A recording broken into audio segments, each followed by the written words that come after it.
uru rutoki muri kubona na zino nzira muri kubona turi kwerekeza ahapfuye umwana w'umukobwa uri mu kigero cy'imyaka 25 y'amavuko, dore yuko bamwishe urupfu rubi cyane. Ubwo bamwishe bakamujugunya mwa runo rutoki. Turimo turasatira mwa runo rutoki kugira ngo turebe nyakwigendera uri mu kigero cy'imyaka 15 y'amavuko, dore yuko ababonye uno murambo ari uno mugore wari umanutse ajyanye umwana ku ishuri.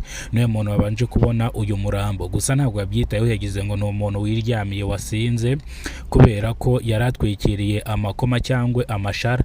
Nibwo gukomeza aragenda, mu kanya haza undi mukobwa ufite akana nawe ukajyanye ku ishuri. Ahageze asanga umurambo w'umwana uri mu kigero cy'imyaka 15 y'amavuko. Yahise avuza induru ndetse inshuti n'abavandimwe baratabara. Ubwo tuhageze ubu ngubu ubugenzacyaha buri gukora iperereza kugira ngo bamenye icyishe uyu mwana uri mu kigero cy'imyaka 15 y'amavuko. Ibi byarijije abanyarwanda benshi cyane, abandi batangira kwifata ku munwa.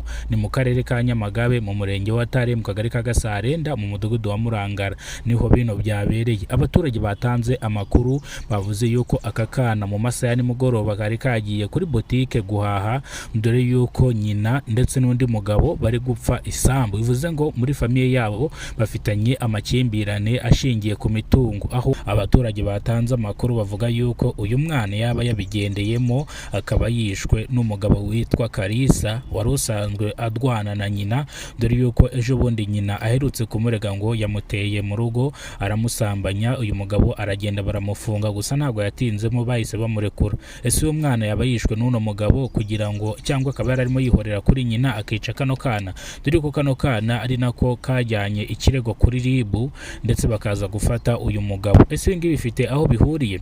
Reka nze turambure amakuru mu buryo burambuye, ariko reka tubanze twerekere mu karere ka Kamonyi mu murenge wa Kayumbu. Mu karere ka Kamonyi mu murenge wa Kayumbu, abagabo batatu bacukuraga amabuye mu buryo butemewe n'amategeko baguriwe n'ikirombe. Umwe arahavunikira, abandi bararokoka.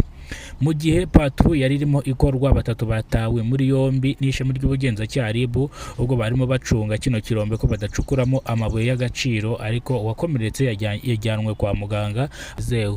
Iyi ni make y'amakuru. Nimbere bwo bwa mbere ugeze kuno muyoboro wa Kidasamura TV Rwanda, kora subscribe ufungure inzogera kugira ngo uzajye ubasha kubona amakuru mu gihugu cy'u Rwanda kandi yizewe. Reka amakuru yacu tuyahire mu karere ka Nyamagabe, ahabereye ibiteye ubwoba byarishije abanyarwanda benshi cyane.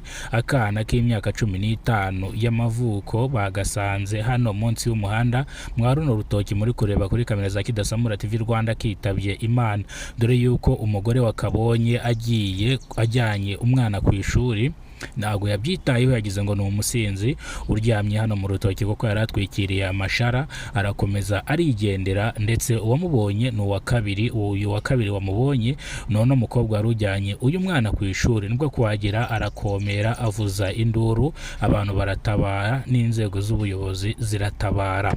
Kugeza izi saha aka kana kitabye Imana. Ubugenzacyaha buri gukora iperereza kugira ngo hamenyekane uwishe kano kana k'imyaka 15 y'amavuko, dore ko abaturage batanze amakuru bavuze ko kano kana mu isaha za saa 6, saa 7, saa 8, saa 9 kari ku muhanda mu masaha ya nimugoroba, dore ko nabo batunguwe n'urupfu rwago.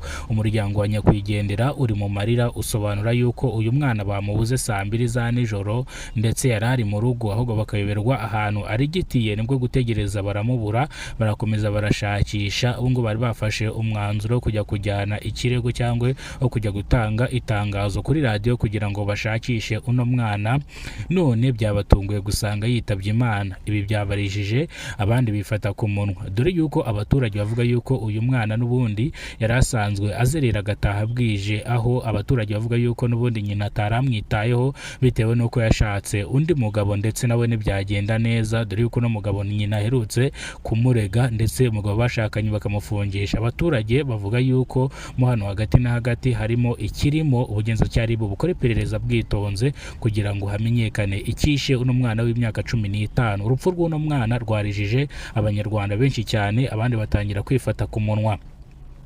Reka amakuru yacu tuyakomereze mu karere ka Kamonyi mu murenge wa Kayumbu. Mu karere ka Kamonyi mu murenge wa Kayumbu abagabo batatu bacukuraga amabuye mu buryo butemewe n'amategeko, ikirombe cyabagwiriye, umwe aravunika abandi bavamo ari bazima. Mu kuvamo ari bazima bahita batabwa muri yombi n'ishami ry'ubugenzacyaha RIB bakurikiranwe icyaha cyo gucukura amabuye mu buryo butemewe n'amategeko. Turi ko abaturage batangiye amakuru ku gihe, abangaba bagiye gucukura amabuye mu masaha ashyira saa sita za nijoro.